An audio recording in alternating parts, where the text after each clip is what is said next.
सभी को जय मसीह की। प्रभु यीशु मसीह के मधुर और मीठे नाम में शालोम। आज का वचन पाया जाता है भजन संहिता 17 उसके 10 में, जहाँ पे वचन हम कहता है, उन्होंने अपने हृदय को कठोर किया है, उनके मुख से घमंड की बातें निकलती हैं। हाँ प्रियो, ये वचन हमें बहुत बड़ी नैतिकता को बताता है, जो बताता है कि हमारा मन, हमारा हृदय यदि कठोर हो जाए, और ये कठोर कब होता है? जब हमारे अंदर घमंड आ जाता है। और जब घमंड आता है तो हमारे मुख से बहुत बड़ी बड़ी बातें निकलने लग जाती हैं। हम अपने मुख से बहुतों को दुख का कारण, किसी के दुखी होने का कारण ठहरते हैं।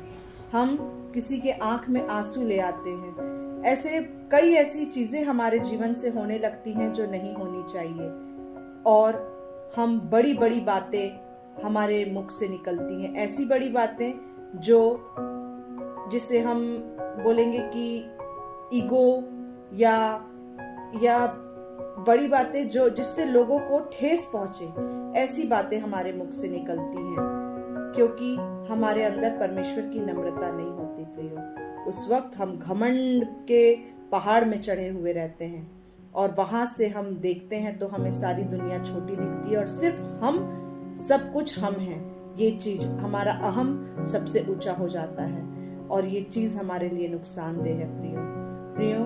परमेश्वर घमंड से चढ़े हुए सिर को नीचे झुकाने का काम करता है। इसलिए अपने जीवन में घमंड ना आने दें, क्योंकि परमेश्वर यहाँ पे वचन कह रहा है कि जब घमंड आ जाता है तो उनके मुख से बड़ी बड़ी बातें निकलती हैं और उनका हृदय कठोर हो जाता है। तो यदि आपका हृदय कठोर हो रहा है तो आप अपने आप को नष्ट के, मृत्यु के रास्ते में लेकर के जा रहे हैं, क्योंकि घमंड अच्छे अच्छे घरों को तबाह कर देता है, अच्छे अच्छे इंसान को तोड़ देता है।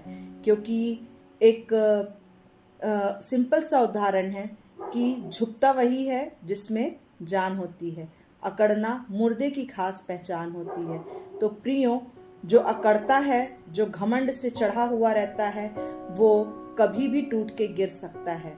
और यदि आप बहुत फलों से लदे हुए हैं, पर यदि आप नम्र हैं, आपके अंदर परमेश्वर की नम्रता और दीनता है, तो आप बहुतों को बहुत प्रकार की आशीषों के कारण आप ठहरेंगे, दूसरों के जीवन को बदलने के कारण आप ठहरेंगे। परमेश्वर आप सभी को इस वचन के माध्यम से आशीष दे। आमीन।